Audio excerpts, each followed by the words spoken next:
I think one of the things that we always have to keep in mind is that there's an awful lot of tools in our world. There are so many SKUs at a camera store now with so many products that are available. And guess what? All of us want to buy every single thing that there is. If you're like me, you're a bagaholic. I buy more camera bags than anybody I know. I have a closet filled with camera bags, and I'll keep one, and after 6 months, I hate it, I'm tired of it. And I go buy another bag. It's a sickness, let's just face it. But with the lighting tools, and especially with all the light shaping stuff, all of this stuff has a specific purpose. You know, I heard a guy one time say that the definition of a niche is a gap that needs to be filled. And so there's an awful lot of niche or niche products in our industry. And they all have a real, true reason that they were designed. And many of you have found things that you think, oh, I need such and such, and there's not one of those. Well, then go make one. I just saw a new product at a convention recently that's called Lenz, L-E-N-Z, Lenz a Hand. And all it is a Velcro strap that goes around your zoom dial on your lens. And it's a handle that sticks down. It's about that long, and it's real cushiony and rubberized. And you can hold your camera so much more steady, and you're zooming up here instead of going, and it's just like, it's remarkably easy to use. And it's just this funky little, fun, inexpensive little product that is on my lenses now. So there's these great little products. Lighting-wise, there are softboxes, umbrellas, there's beauty dishes, all the stuff that we're going to be using this week. And what's great about all of it is we need to know how to use it. We just need to understand what it's capable of and sort of what the limitations are. I heard for years people talking about beauty dishes and what a great light source a beauty dish is. Well, I guess I was photographing people that didn't have skin that quite allowed a good exposure or a good photograph with beauty dish, and I didn't have very good results. Or maybe I didn't know what I was doing. Nowadays, I love what I'm getting with a beauty dish. The shot that's directly behind me on this wall, that's a main light of a beauty dish, and two strip lights coming forward with little soft boxes that are giving me that chiseled feature on her jawline and her cheekbones.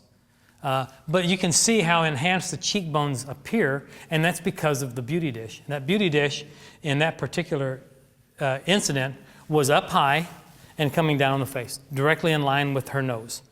So, you know, if you think about some of the traditional patterns of light on a face, we were always taught in the old days of traditional portrait photography that there's where the shadow from the nose touches the lip or the cheek makes a descriptor of that pattern. So there is a loop light where there's a shadow's a little loop shadow. There's a Rembrandt light where that shadow is closed and makes a little triangle on the cheek of light. There's butterfly, which is what this is, and it's also known as Paramount light from the Hollywood studio glamour days. But that butterfly light, when in position correctly, the nostrils of the lens put little shadows on her lip that almost look like butterfly wings. You can kind of see it there a little bit, but it's a little bit off center there. But all of those little things are nice little tips to know in where you, not just how you use these tools, but where you exactly place them. And placement is pretty critical on some things. And as a model turns and moves, and during the middle of a fashion shoot especially, it's kind of a challenge, and you have to really give them good direction because they'll turn in such a way that they're missing the picture, they're out of the light. And you know, one of the old masters always told me, if you're ever in doubt on what to do with a subject, then simply move their shoulders away from the light and bring their head back to the light. If you just do that, you'll have something you can sell. You can buy houses and cars. That's the way I bring everything down to that. Can I buy a house or a car if I do that? Well, yeah, okay, then great. Then I'll turn the shoulders away and bring the head back. And what that also does is that removes the head and shoulders from being on the same axis, which is so stiff. So just have them turn and twist. Anything, it's funny, when talking about the female form, and we'll talk about this a lot because we're going to do a lot of posing this week. When you're photographing a woman, especially a cute all-American looking woman, the idea is anything that will bend it. That's Tony's law of posing. If it bends, we'll bend it. And then you can't go wrong. So like the difference between the shoulders and the head, there's a movement there, so I got to make that movement happen. Move anything that'll move, and you'll always get a better shot. So, I wanted to talk a little bit about that. Can I just have that beauty dish right there? Yeah.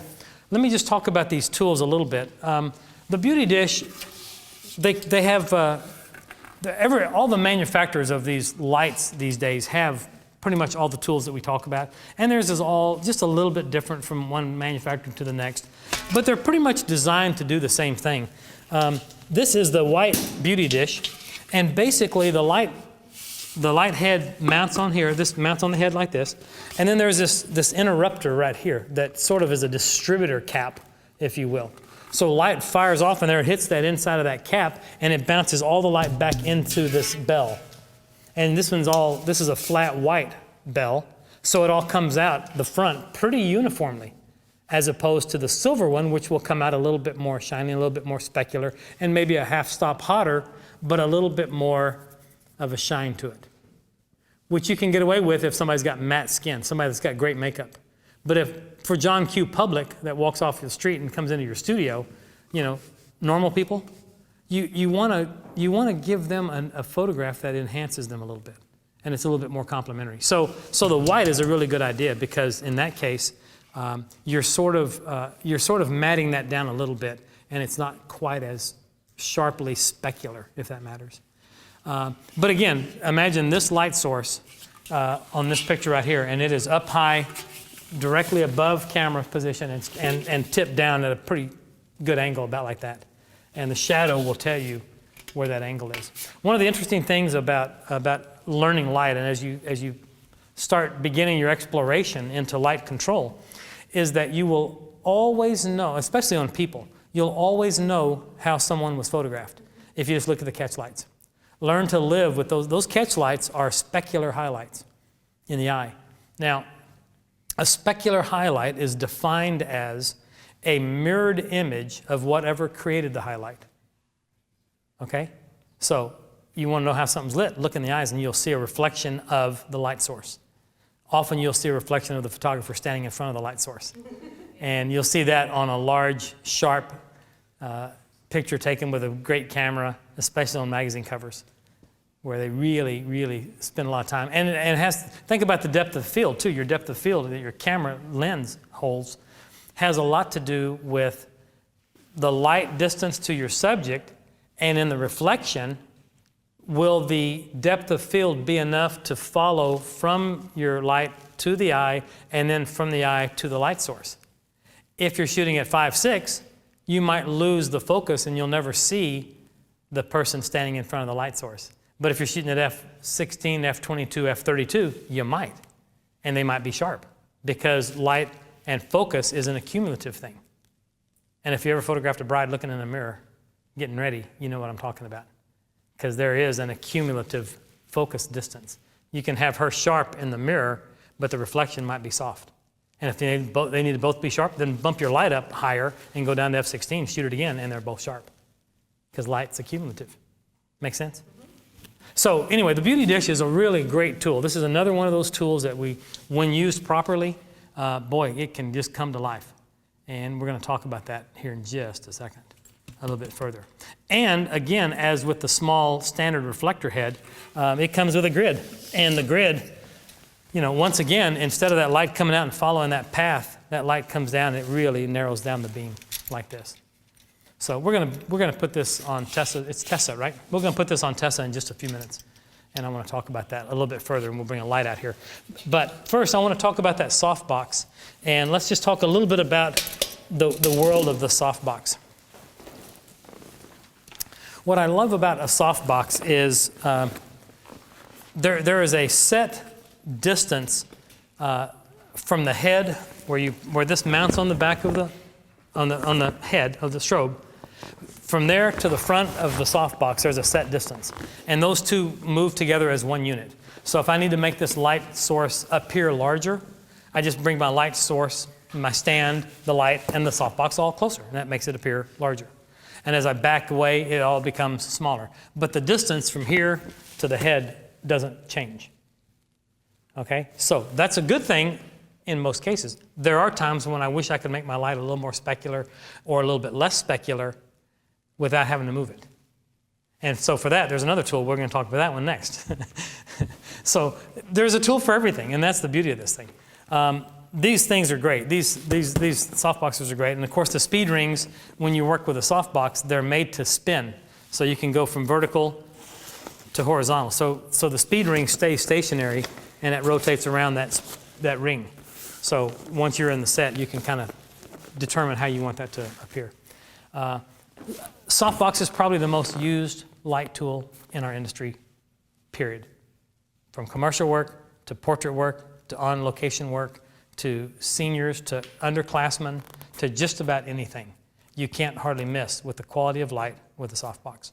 I use one as my primary source for most pictures, unless I've got to do a big group.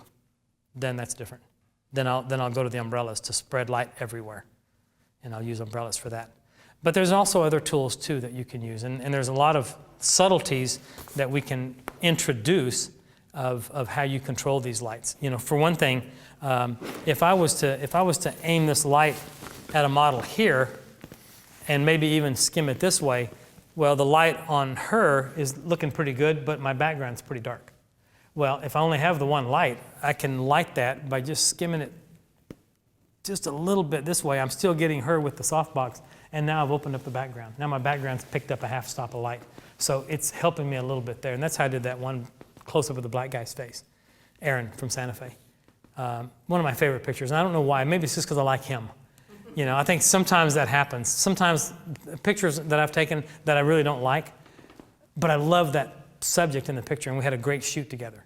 And so those are some of my favorite pictures. There was one 3-year-old girl, I'll never forget her. One of my favorite sessions ever. She was a little 3-year-old that her mom wanted her to model, and she was precious. And I don't know that the pictures were any good or not, but that was the best session I ever did. And it was 20 years ago. You know, you'd think I got better, but I don't know. But at any rate, it is fun how your career will ebb and flow, and your quality of your photography will ebb and flow. And you'll find yourself in a rut. And you'll find yourself doing the same thing over and over and over, and you'll get kind of bored with your work, and you got to shake something up and do something different. So, you know, I tell my workshop students when they come in, how many of you work with soft boxes in the studio? And all these hands go up. Great. This week you can't use a softbox. What? Right. You got to break out of the mold. You've got to practice with other light shaping tools. You know, I had a good friend, and I'm a pro here, right? We're all pros here. I had a good friend that called me one time and said, let's go practice with our wide angle lenses. And I went, what? And she said, no, really. This is a woman that used to put together and shoot all the LL Bean catalogs. Brilliant photographer. But she wasn't as good with her wide angle lenses as she wanted to be. And she was in town, and she said, let's go out and shoot tomorrow and work with our wide angle and practice. And I said, Judy, I'm a pro. I don't practice with lenses. She said, well, then you're an idiot, pro. You know? You remember the old story about Michael Jordan and how he would go to practice when he was playing for Chicago an hour or two ahead of everybody else and shoot tens of thousands of free throws. So like when he has to be called on to shoot a free throw at the end of a game to tie a game or to win a game, well, he's not going to miss it because he's shot 10,000 of them that week or more. He practices nonstop. It's second nature to him to shoot that and sink that free throw because he just practiced it an hour ago or 2 hours ago. And same thought process for her is go practice with your gear. Know your camera gear. How many of you can find your self-timer in the dark? Can you find it? In the dark? Not very many can. Know your gear. Know your meter. Know your camera. But at the same time, I will encourage you all to travel with your owner's manuals. Stick them in your bag. There's room. They'll go. Even the thick ones, stick them in your bag and take them with you. It's helpful. But we'll talk about these a lot more in depth. We're going to use softboxes a lot. And how the relative distance of the size of the source relative to its distance to the subject and how all that changes. But this is a real important tool. One of the other things that I want to talk about is, let me grab the reflector. Yeah, let me grab those guys. Thank you. Perfect, thank you. I use these pop-up reflectors all the time. And they come in every shape. I've got gold and silver and white and translucent and all that stuff. I never know what to call them. So I you know, the way I do it, I always say, let me have one of those, boom. One of those, boom, because I don't know what else to say. So yeah, that thing that pops up. And you know they're disposable. right? You guys know that. Because you can't ever fold them back down, so you just have to throw them away and go buy a new one. It's kind of the way that works. But these are really helpful, and especially the translucent one. A lot of people don't recognize the power of what this is. And with nothing more than one light and this, we're going to make a light source look like 4 this week. Just with this silly little thing that you can make with a wooden frame or a PVC pipe frame with a bed sheet taped to it. You can make one of these yourself. And they're great because they give you so much control, because I can control the distance of my light to this and the distance of both to my subject.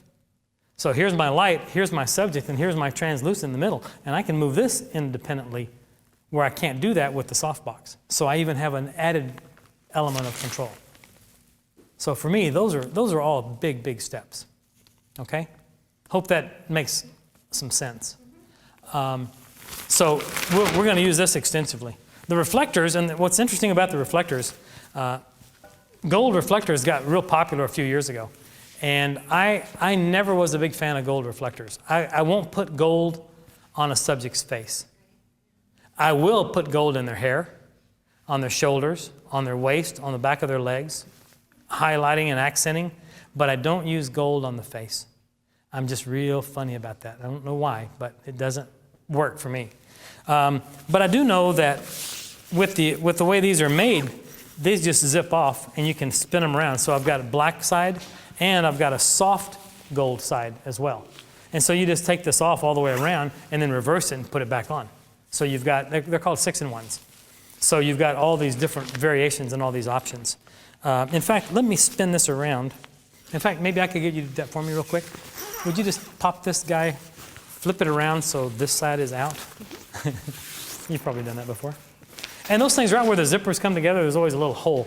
That's where that strap goes. Nobody always figured out what the hole was for. Well, that way it doesn't slip around on you while you're chasing it, trying to get it to zip up. But they work real well. But again, so when you're using a reflector and you're working with one light, there are some things that are very clear where it's easy to make some mistakes. And I want to show you some things that I learned early on with reflectors that, I've identified that every assistant in the world tries to do the exact same thing, and it's usually the opposite of what you need them to do. You know, most assistants, when you say, can you describe that reflector, they almost will always walk up like this. And this is not what you want them to do. I don't need them. This is the last place I need them. You know, it's almost always up here, or up here, or up here, or over here where I need this, never down below. And that's just an automatic reaction from assistants.